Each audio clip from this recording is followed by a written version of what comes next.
Hi guys, good morning. आज मैं आप लोगों को बताने जा रहा हूँ 4.4 का पांचवा क्वेश्चन कैसे बनेगा। Question number 5। ठीक, पांचवा नंबर क्वेश्चन में दिया है, किसी डेल्टा का मान दिया हुआ है, उसमें ये पूछ रहा है कि ऑप्शन दिया है 4, उस चारों ऑप्शन में सही ऑप्शन कौन है। तो दिए हुए क्वेश्चन हम यहाँ पे लिख देते हैं कि क्वेश्चन दिया है कि यदि डेल्टा बराबर आपको दिया है A11 A12 A13 A21 A22 A23 A31 A32 A33 ये क्वेश्चन दिया हुआ है और पूछ रहा है कि यदि इसका क्या सखंड aij यानी कि यदि इसका सखंड aij का सखंड कैपिटल aij है तो हमें डेल्टा का मान कौन सा ऑप्शन सही है ये बतलाना है। जिसमें ऑप्शन नंबर पहला दिया है, ए नंबर में दिया है A11 A31 plus A12 A32 plus A13 A33। Okay, दूसरा ऑप्शन दिया है A11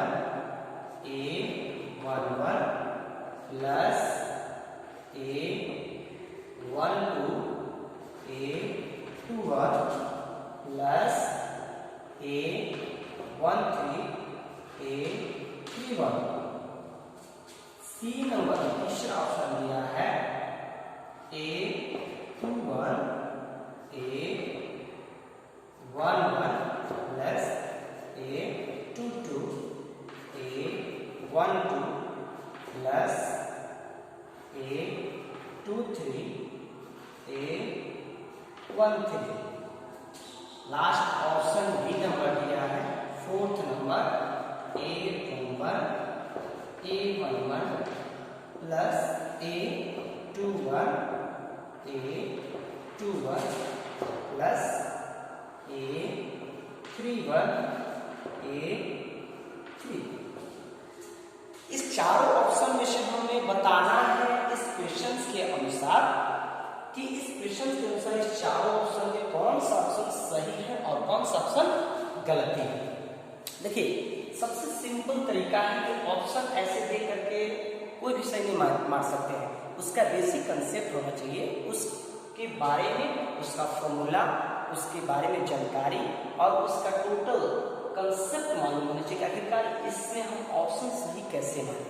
ठीक है, ऑप्शन सही मारने के लिए सबसे अच्छा तरीका है कि आप इसका फॉर्मूला जानते हैं कि नहीं।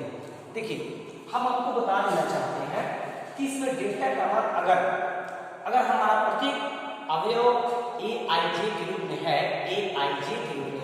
तो उसका सहखंड हम निकालेंगे। ठीक है, सहखंड निकालेंगे, उन दोनों का मल्टीप्लिकेशन होगा, आपका सारे अवयवों का संयोग होगा, योग होगा। ठीक है, अगर उस तरीके का कोई भी यहाँ पे ऑप्शन दिया है तो सही होगा। यानी कि सबसे पहले हम ये देखेंगे कि डेल्टा का मान निकालने के लिए डेल्टा बराबर होता क्या है। डेल्टा बराबर निकालने के लिए हम सबसे पहले ये जानेंगे कि किसी भी सारणी का या सारणी के किसी भी रो और कॉलम के प्रत्येक अवयव, ठीक है, सबसे सिंपल तरीका है, ध्यान से सुनिएगा कि इसमें सही ऑप्शन ज्ञात करने के लिए एक बेसिक नॉलेज है, एक स्टेटमेंट से इसको जानना जरूरी है। देखिए, सिंपल है कि इस डेल्टा का मान निकालने के लिए डेल्टा बराबर होता है सारणी के किसी भी रो या कॉलम के प्रत्येक अवयव तथा उन्हीं के सखंड का गुणनफल के योग डेल्टा के बराबर होता है। ठीक है, यानी कह सकते हैं सबसे सिंपल आपको मैं बता दूं कि यहाँ पे आप लिख सकते हैं कि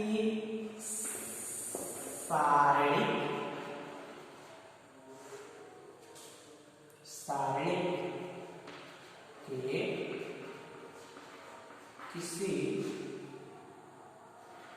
किसी भी रो या कॉलम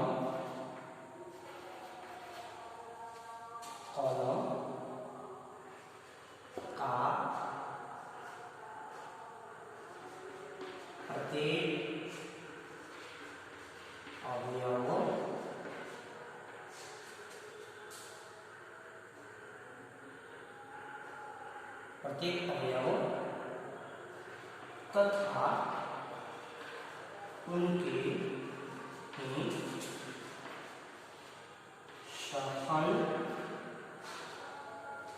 सखंड के गुणनफल के योग के बराबर होता है। या ये तक छोड़ सकते हैं, कोई दिक्कत नहीं। ठीक है, ये स्ट्रक्चर्स मालूम रहेगा, हमारा आंसर दिख रहा है। ठीक है, उसमें देखेंगे सारणी के किसी भी रो या कॉलम का प्रत्येक अवयव अगर ले रहे हैं तो उसी का सखंड, यानी कि प्रत्येक अवयव का उसी का सखंड में मल्टीप्लाई रहेगा। उसके बाद फिर या तो चाहे रो ले चाहे कॉलम ले। अगर मैं अगर मान लीजिए कि अगर हम रो ले रहे हैं तो अगर रो ले रहे हैं तो हम A11 ले रहे हैं, इसका सखंड क्या होगा? A11 ले रहे हैं, इसका सखंड क्या होगा? A11, कैपिटल में A11। ठीक है, A12 लेंगे तो A12 रहना चाहिए इसके साथ। A13 ले रहे हैं तो उसके साथ कैपिटल A13 रहना चाहिए, यानी कि प्रत्येक अवयव अर्थात इनके सखंड के गुणनफल के योग डेल्टा के बराबर होता है हमेशा। ठीक है, यानी कि अगर हम कोई भी ले रहे हैं तो इसमें अगर ये ले रहे हैं चाहे ये ले रहे हैं, कोई भी लेंगे, रो कॉलम कोई भी लेंगे, तो हम किसी भी रो या कॉलम को लेने के बाद ये ध्यान रखेंगे कि रो ले रहे हैं चाहे कॉलम ले रहे हैं, उसके प्रत्येक अवयव का सखंड दोनों का गुणनफल डेल्टा के बराबर होगा। दोनों का गुणनफल यानी दोनों का गुणनफल सारे अवयवों के गुणनफल के समेशन के बराबर होगा। ठीक है, सबसे सिंपल तरीका। हम इसमें ऑप्शन में देखेंगे कि कौन सही हो रहा है कौन गलत है। सबसे पहले मैं आपको यहाँ पे समझा देता हूँ, अगर सखंड निकालना हो तो एकदम सिंपल तरीका है कि A11 का सखंड क्या होता है बाबू? A11 का सखंड क्या होगा? A11। A12 का निकालना चाहते हैं तो A12 का A12 होता है, A13 का A13 होता है। अगर ये छोड़ दें, नेक्स्ट अगर ये ले लेते हैं तो A11 का होगा A11, A21 का होगा A21, A31 का सखंड होगा A31। इसी प्रकार से होना चाहिए, यानी कि साथ में होना चाहिए। तो ये अगर इस प्रकार से कहें हम, तो इसका फॉर्मूला डेल्टा बराबर अगर लिखना चाहे तो डेल्टा बराबर होगा, डेल्टा बराबर इसका लिखना चाहे तो लिख सकते हैं A11 plus A12 plus A13 इस प्रकार से लिखेंगे। ठीक है, चाहे इसका लिखना हो इसका भी लिख सकते हैं। डेल्टा बराबर A11 plus A21 plus A13 31 A 31। इस प्रकार से मतलब होना चाहिए किसी का भी हो, यहाँ से भी लीजिएगा किसी को, यानी कि A12 ले रहा है तो उसमें भी A12 होना चाहिए, A22 ले रहा है तो कैपिटल में A22 होना चाहिए, A32 ले रहा है तो उस कैपिटल में A32, यानी सब बराबर होना चाहिए और उसका समेशन होना चाहिए। देखिए आइए हम आपको इसमें दिखाते हैं कि यहाँ देखिए A11 लिया है तो यहाँ पे होना चाहिए कैपिटल में 11, यानी कि A11 है, अगर यहाँ पे अवयव ले रहे हैं A11 तो इसका सखंड होना चाहिए A कैपिटल A11, तो ये गलत है, सरासर गलत है, यहाँ पे ये गलत है, इसको हम ऑप्शन है शुरू में ये गलत है तो ये भी गलत है पूरा, क्योंकि A12 है तो यहाँ पे भी कैपिटल A12 होना चाहिए, लेकिन ये गलत है। A13 यहाँ पे दे दिया है तो यहाँ पे कैपिटल A13 होना चाहिए, नहीं होगा, ये ऑप्शन गलत है। इसमें देखिए पहला एलिमेंट यहाँ पे A11 है, पहला एलिमेंट यहाँ पे A11 है, यहाँ पे A11 भी है, ये सही है यहाँ का। दूसरा देखते हैं A12 है तो यहाँ पे कैपिटल A12 होना चाहिए, लेकिन यहाँ पे A21 दे दिया तो ये गलत दे दिया, ये गलती हो गया।